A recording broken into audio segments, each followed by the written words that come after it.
चलिए ठीक है।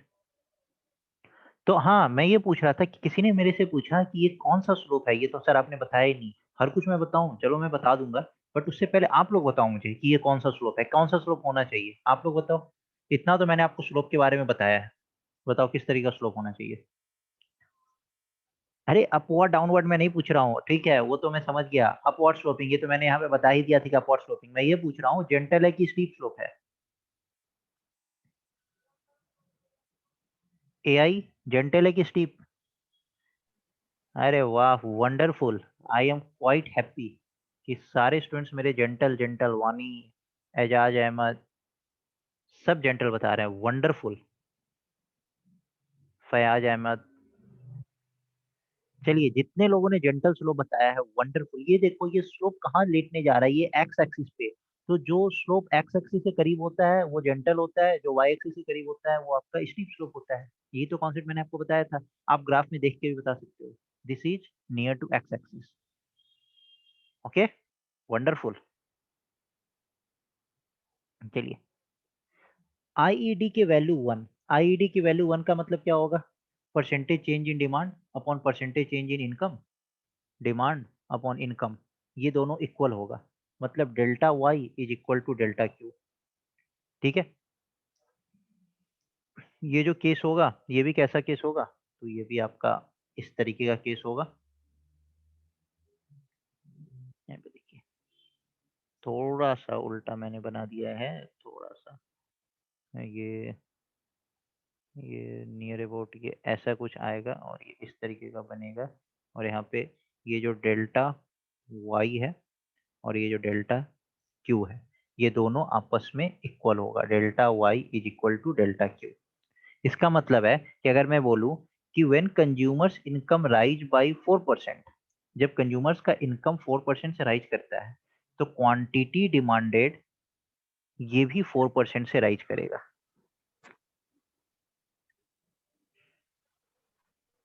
ठीक है। आईईडी की वैल्यू 1 होगी। अब एक बहुत इंटरेस्टिंग चीज हम लोग पढ़ने जा रहे हैं। जब आईईडी की वैल्यू आपकी 0 से 1 के बीच में होगी, बिटवीन 0 एंड 1, तो ये जो गुड्स होते हैं ना, ये आपके नॉर्मल गुड्स होते हैं। नॉर्मल गुड्स होते हैं। ठीक है। ये कैसा होगा?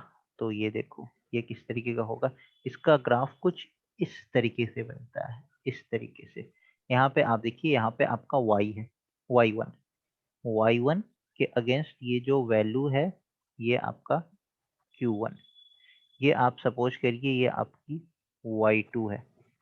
y2 के अगेंस्ट जो वैल्यू है, ये आपकी q2। अब ये बताएं आप कि डेल्टा q और डेल्टा y में कौन बड़ा है? आईईडी मतलब E1M, यहाँ पे percentage change in demand upon percentage change in income. अब आप ये बताएं कि अगर 0 से 1 के बीच में ये वैल्यू होना चाहिए, तो इसका मतलब ये है कि ऊपर वाला वैल्यू छोटा होना चाहिए और नीचे वाला वैल्यू बड़ा होना चाहिए। तो आप यहाँ देख के बताओ कि ये डेल्टा क्यू छोटा है और डेल्टा वाई बड़ा है ना? तो delta Q upon delta Y, यहाँ पे क्या होगा? Delta Q is less than delta Y. Delta Y delta Y delta Y is greater. Wonderful. जितने लोगों ने बताया डेल्टा वाई इज ग्रेटर, सब सही बता रहे हो। Delta Y is greater. तो डेल्टा वाई यहाँ पे क्या होना चाहिए? बड़ा होना चाहिए। जब डेल्टा वाई डेल्टा क्यू से बड़ा होगा तो ये कौन सा केस होगा? ये नॉर्मल गुड्स का केस होगा। इसका क्या मतलब है? इसका ये मतलब है कि अगर आपका परसेंटेज चेंज इन इनकम 1% है, तो आपका परसेंटेज चेंज इन डिमांड 1% से कम होगा। जैसे अगर आपका इनकम 10% राइज किया है, तो आपका जो डिमांड होगा ना, वो हो सकता है 4% हो, 5% हो, 6% हो, 9% हो, लेकिन 9% से ज्यादा नहीं। मतलब 9.99 हो सकता है, 10 से कम होना चाहिए, तभी तो ये वैल्यू 1 से छोटी आएगी। ये सब नॉर्मल गुड्स के केस में होता है। Normal goods. ठीक है। यहां तक समझ आ गया? नॉर्मल गुड्स, इसका एक एग्जांपल मैं आपको दे देता हूँ। फ्यूल नॉर्मल सा गुड्स है। जैसे अगर आपकी इनकम सपोज करिए 50,000 थी, 50,000 से बढ़ा के 1 लाख कर दी गई। हाँ, यस सर। फूड क्लॉथ, हाँ हाँ, वंडरफुल। जो भी ये लोग बता रहे हैं, जैसे 50,000 से बढ़ा के 1 लाख कर दी गई। आप 50,000 पे कार मेंटेन करते थे। इस कार में आप महीने का, सपोज करिए, आप 40 to 40 लीटर्स या 50 लीटर्स आप पेट्रोल यूज करते थे, 40 लीटर्स पेट्रोल यूज करते थे। अब ऐसा तो नहीं होगा ना कि आपका इनकम 50%, अगर यहाँ पे इनकम आपका कितना इंक्रीज हो रहा है, 50%, मतलब चेंज इन इनकम क्या है, 100%। तो जब आपका इनकम 100% चेंज हो रहा है, तो आपका जो क्वांटिटी डिमांडेड होगा वो भी 40 लीटर 80 लीटर हो जाएगा। ऐसा तो नहीं होगा। कितना घूमने जाओगे, थोड़ा सा ज्यादा आप यूज कर लोगे तो 40 से 50 होगा। तो ये सब जो होता है ना, ये सब नॉर्मल गुड्स होता है। और इसमें जो स्लोप बनेगा, उस स्लोप को क्या बोलते हैं, इसमें किस तरीके का स्लोप होता है, नेचर ऑफ द स्लोप। तो ये सब स्टीप स्लोप होते हैं। अरे वंडरफुल, नाइस, आप सब सही बता रहे हो। तो देखो, अभी तक जो हम लोगों ने वैल्यू देखा, आईईडी की वैल्यू, ये सब हम लोगों ने ग्रेटर देन 1 वाली वैल्यू देखी है। ग्रेटर देन 1, सॉरी, ये सब हम लोगों ने पॉजिटिव वैल्यू देखी है। इसमें 3 वैल्यू देखी है, greater than 1, equal to 1 and between 0 and 1। इसलिए आपको हर जगह क्या दिखा है, अपवर्ड स्लोपिंग। अपवर्ड स्लोपिंग में एक जगह आपको जेंटल स्लोप, एक जगह आपको स्टीप स्लोप। ठीक है। अब हम लोग देखेंगे negative income elasticity. Negative income elasticity में हम लोग देखेंगे इंफीरियर गुड्स। तो निगेटिव इनकम इलास्टिसिटी का आप बताओगे कर्व क्या होना चाहिए। ये कर्व ये होना चाहिए, ये कर्व होना चाहिए, ये कर्व होना चाहिए, या ये कर्व होना चाहिए। 1 2 3 4।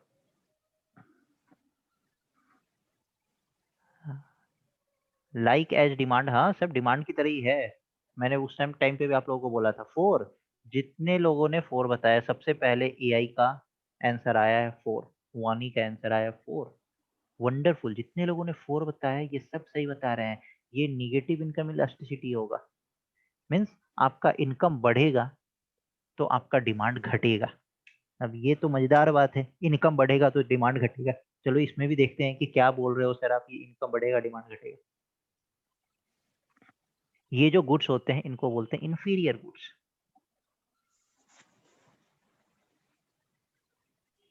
ठीक है। इंफीरियर गुड्स का केस का क्या मतलब होता है, आईईडी की वैल्यू मैंने बताई लेस देन 0, मतलब निगेटिव। निगेटिव का मतलब क्या है, E1M, that is delta Q by Q upon delta M by M. अब ये निगेटिव वैल्यू होगी तो या तो ये वैल्यू निगेटिव हो या ये वैल्यू निगेटिव हो। ठीक है।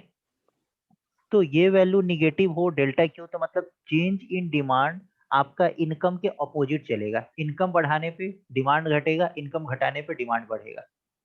ठीक है। तो इनकम बढ़ाने पे डिमांड घट रहा है, तो अगर ये वैल्यू पॉजिटिव है तो ये वैल्यू निगेटिव होगी। है ना, समझ आ रहा है ना। In opposite direction, wonderful, in opposite direction. तभी तो जब भी निगेटिव स्लोप का बात होता है, एक्सप्लेन विथ एग्जांपल, हाँ अभी बता रहा हूं, मैं आपको बता रहा हूँ अभी एग्जांपल, वेट। ठीक है। ये निगेटिव, ये पॉजिटिव, ये पॉजिटिव, तो ये निगेटिव। तो इसमें ग्राफ कैसे बनेगा, तो ये ग्राफ आपका ये बनेगा। एग्जांपल देते तो आपको सब कुछ समझ आ जाएगा, बट कुछ सस्पेंस रखना चाहिए ना। ठीक है। ये देखो, ये आपका अगर इनकम Y1 है तो क्वांटिटी डिमांडेड Q1 है। अगर ये इनकम क्या हो रहा है, Y2 है, क्वांटिटी डिमांडेड Q2। सपोज करिए इनकम पहले ये था, तो इसके साथ क्वांटिटी जो डिमांड था वो ये था। अब इनकम मैंने बढ़ाया ना, तो क्वांटिटी डिमांडेड घट गया। Like price and demand relation, हाँ like price and demand relation. Wonderful. तो देखो क्या हो रहा है, कब होगा। अब आपकी इनकम पहले 50,000 थी। चलिए धीरे धीरे चलते हैं, इनकम पहले आपकी 20,000 थी। तो आप क्या करते थे, बस में चढ़ते थे। अब इनकम आपकी क्या हो गई, 50,000 हो गई। तो आपने क्या किया, बस से आप ऑटो में जाने लगे। तो जो बस वाला जो डिमांड था वो डिमांड घटा कि नहीं घटा? अब आपका जैसे जैसे इनकम बढ़ रहा है तो ये जो बसेस के लिए जो डिमांड था वो डिमांड घट रहा है कि नहीं घट रहा है? अच्छा, सुमो में जाने लगे, अरे वंडरफुल। अब चलो सुमो वाले केस में भी आते हैं। अब इनकम आपका 50,000 से 1 लाख हो गया, तो आप 1 लाख अर्न करोगे तो आप ऑटो में चलोगे? बोलोगे नहीं, अब तो हमारा अपना पर्सनल ओन कार होना चाहिए। जिसने सुमो बोला चलो उसके लिए सुमो होना चाहिए। तो अब क्या हुआ कि इनकम जैसे आपका बढ़ा तो ऑटो आपके लिए इंफीरियर गुड्स हो गया, ये सुपीरियर गुड्स हो गया। तो देख रहे हो इंफीरियर गुड्स का डिमांड यहाँ तो क्या हुआ, इनकम बढ़ने से इसका डिमांड घट गया ना। तो जैसे जैसे आपका, बट सर ऑटो का डिमांड इंक्रीज हो रही है ना एट 50। हाँ बिल्कुल। तो वही तो मैं बोल रहा हूँ कि ये जो होता है ना ये सब्जेक्टिव इन नेचर होता है। जैसे जैसे आपका इनकम बढ़ रहा है, अब देखिए 50,000 से 100,000 हुआ, तो इस केस में यहां से यहां तक आपका इनकम बढ़ा, तो इस केस में ऑटो आपका क्या हो गया, इंफीरियर गुड्स। इस केस में बस आपका हो गया इंफीरियर गुड्स। तो आप एक इनकम से दूसरी इनकम पे देखोगे ना, यहाँ पे 20,000 से 50,000 आप बढ़े तो आपका बस इंफीरियर गुड्स हो गया, यहाँ पे 50,000 से 1 लाख बढ़े तो आपका ऑटो इंफीरियर गुड्स हो गया। तो जैसे आपका इनकम बढ़ रहा है, आपका उस गुड्स का डिमांड घट रहा है, इसी को तो बोलते हैं निगेटिव इनकम इलास्टिसिटी।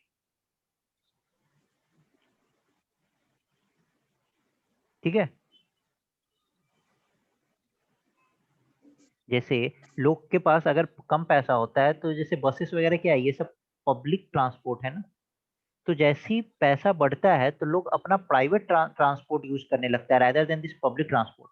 तो जब प्राइवेट ट्रांसपोर्ट यूज करने लगते हैं पैसा बढ़ने के साथ, तो मतलब पब्लिक ट्रांसपोर्ट का डिमांड घट रहा है ना। तो पब्लिक ट्रांसपोर्ट का डिमांड घट रहा है तो उस केस में पब्लिक ट्रांसपोर्ट क्या है, आपका इंफीरियर गुड्स है।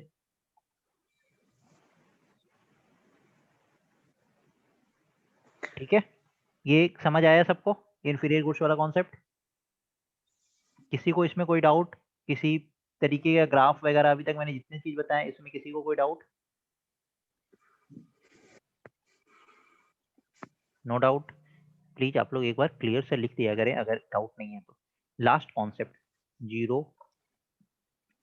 Income elasticity. Zero income elasticity का क्या मतलब है, फिर से हम लोग देखेंगे। E1M, मैं इतनी बार यहाँ पे चीजों बताता हूँ ना कि आप लोग को ऐसे याद हो जाना चाहिए क्लास में। Yes sir, got it, we have only consider goods whose demand increases in this case. हाँ, अच्छा।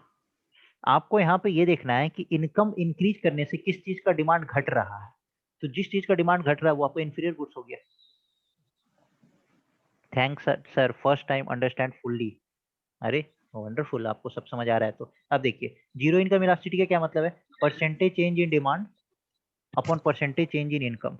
तो अब ये जीरो कब होगा, तो जीरो जब होगा जब ये न्यूमरेटर आपका जीरो हो जाएगा। तो डिमांड क्या होगा, कोई चेंज ही नहीं होगा, आप इनकम को कितना भी चेंज करो आपका डिमांड चेंज नहीं होगा। तब ये होता है जीरो इनकम इलास्टिसिटी। तो इसका ग्राफ कैसे बनेगा, तो इसका ग्राफ कुछ इस तरीके का होता है। Yes sir, thank you.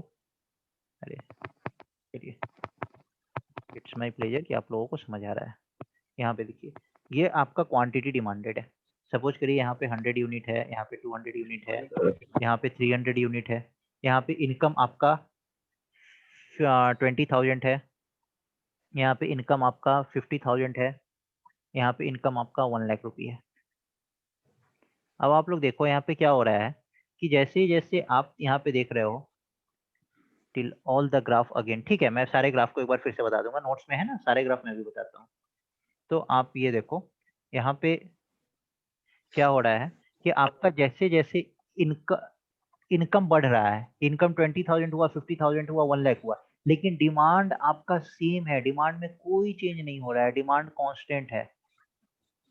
क्या डिमांड 200 यूनिट से 300 यूनिट हुआ, नहीं, डिमांड कांस्टेंट है।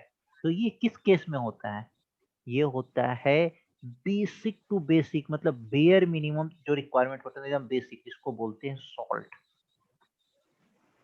किरोसन। ये सब जो गुड्स होते हैं ना, ये सब बेयर मिनिमम बेसिक गुड्स होते हैं इस केस में। अब ये बताओ कि आपके पास कितना भी पैसा बढ़ जाए, कितना भी कुछ हो जाए, जो खाने में अगर आप 1 चम्मच सॉल्ट यूज करते हो तो ऐसा होगा क्या कि आपका इनकम डबल हुआ तो आप बोलोगे कि 2 चम्मच यूज करेंगे सॉल्ट, फिर इनकम ट्रिपल होगा तो बोलोगे 3 चम्मच सॉल्ट यूज करेंगे? ऐसा कभी होगा? नहीं होगा ना। Is it coincidence with y axis? Is it coincidence with y axis?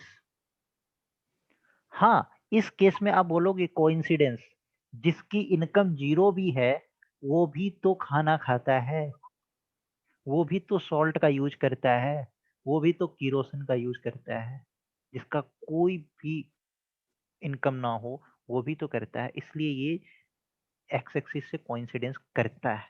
ठीक है,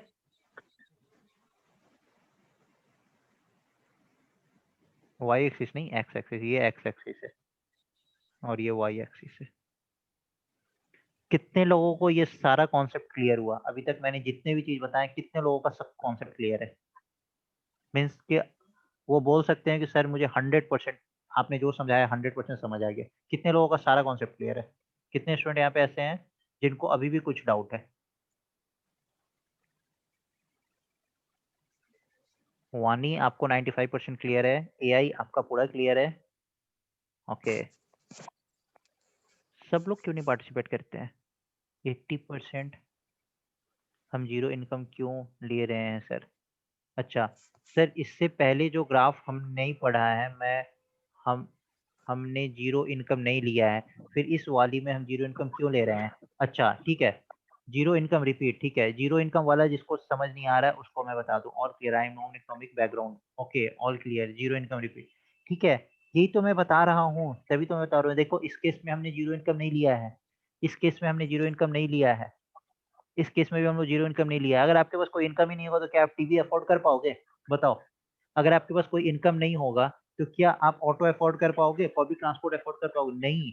लेकिन जिस इंसान के पास कुछ भी नहीं है, जिसके पास कुछ भी नहीं है, बट वो भी तो खाना तो खाता है ना, फूड तो बेसिक रिक्वायरमेंट है ना, अगर नहीं तो गवर्नमेंट की तरफ से ही तो फूड प्रोवाइड होता है, कहीं से तो उसको खाना तो मिलता है ना, दो वक्त की रोटी तो खाता है ना, तो इसमें सॉल्ट तो यूज होता है ना, इसलिए इसको बेसिक टू बेसिक रिक्वायरमेंट में डालते हैं।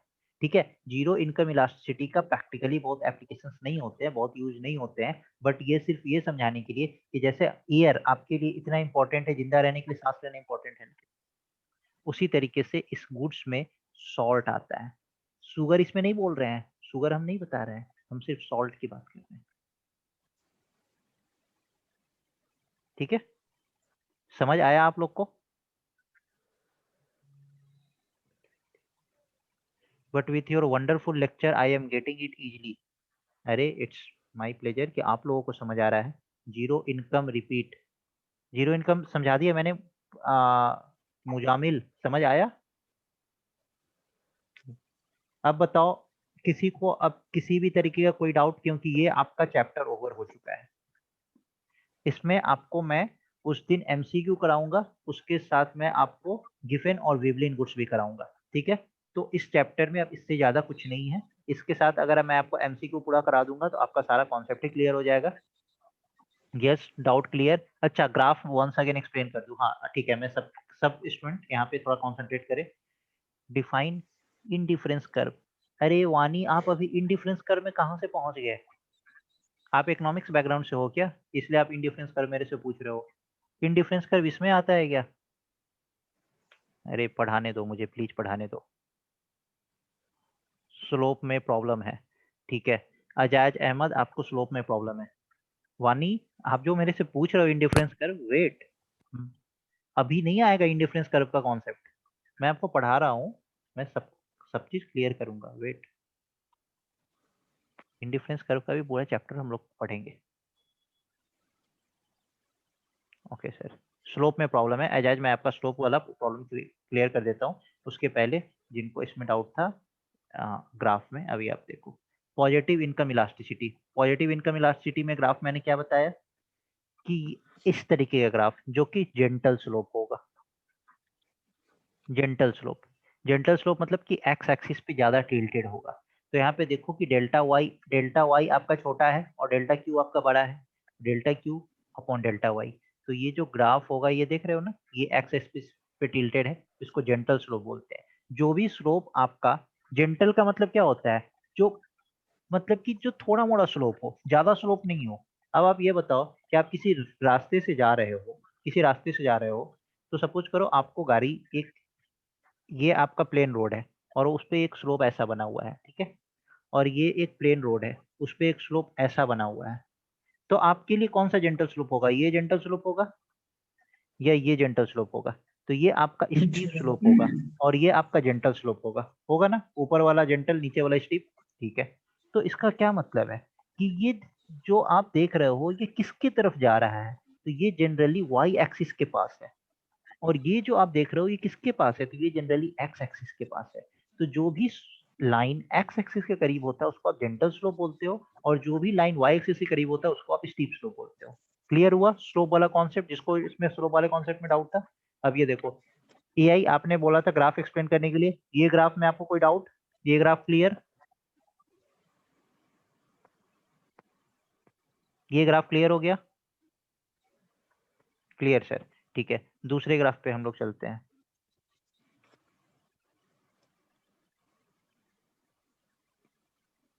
ये देखिए, जब आपकी आईईडी की वैल्यू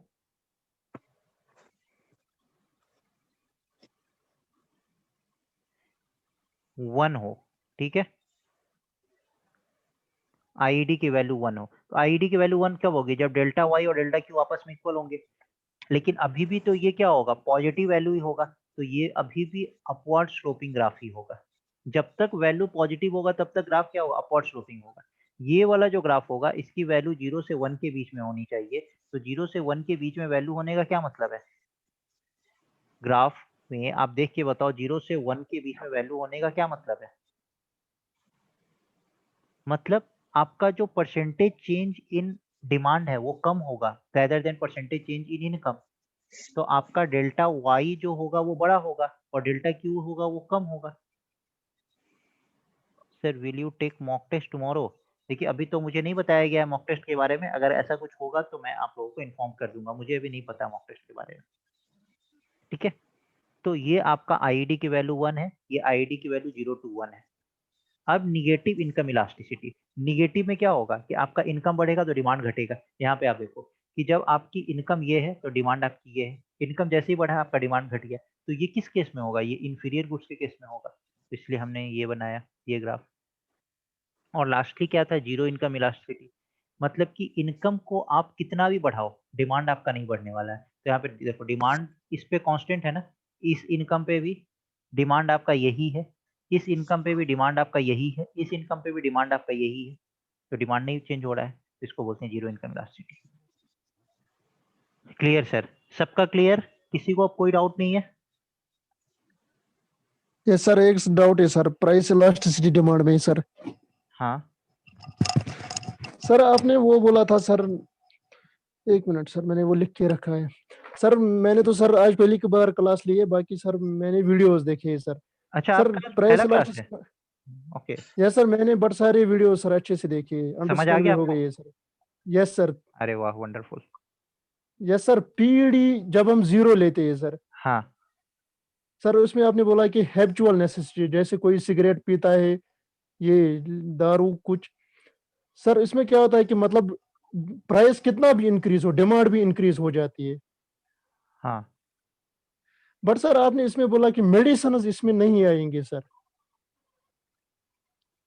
हाँ उसका रीजन आपने सर ये बोला कि मतलब अगर मार्केट में किसी मेडिसिन की प्राइस 1000 है, हम्म, हमें उसका सबस्टिट्यूट मिल रहा है 100 रुपीज में, हाँ तो उस टाइम हम सबस्टिट्यूट ले लेंगे, 100 वाला प्रेफर करेंगे, जिसमें हाँ मतलब हाँ उसमें भी वही कंपोनेंट्स होंगे। हाँ। बट सर प्रॉब्लम ये है कि अगर इसमें सिगरेट आता है, तो सर सिगरेट के बदले भी हम तो दूसरा कोई सिगरेट जैसे बीड़ी ले सकते हैं, जिसका देखिए, प्राइस कम है। हाँ आप ले सकते हैं, लेकिन क्या होता है ना कि लोगों का जो मेंटेलिटी होता है ना, वो हेल्थ पे ज्यादा फोकस नहीं करके वो अपनी जो हैबिचुएटेड चीज होते हैं उस पे ज्यादा फोकस करते हैं। जिनको दारू की नशा लग जाती है वो अपना घर बेच के भी दारू पीना चाहते हैं, है ना।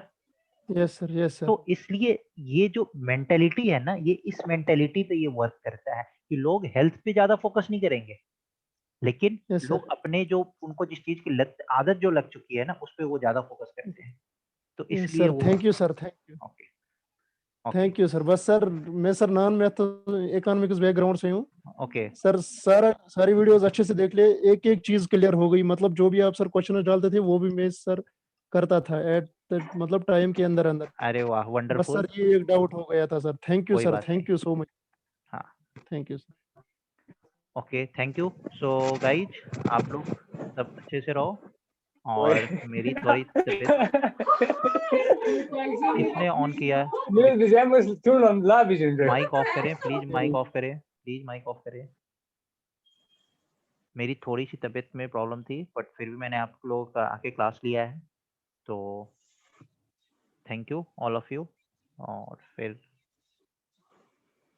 देखता हूँ, अगर मंडे नहीं ले पाऊँ तो ट्यूसडे से मैं रेगुलर क्लास लूँगा, क्योंकि 1-2 दिन में मैं सही हो जाऊँगा, ठीक है?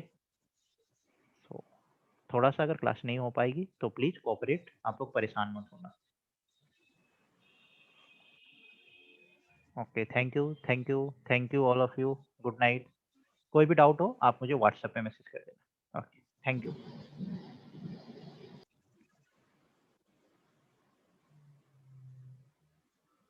Okay, I am very precious. Okay, thank you. Wonderful. You guys are wonderful. Okay. Bye. Good night.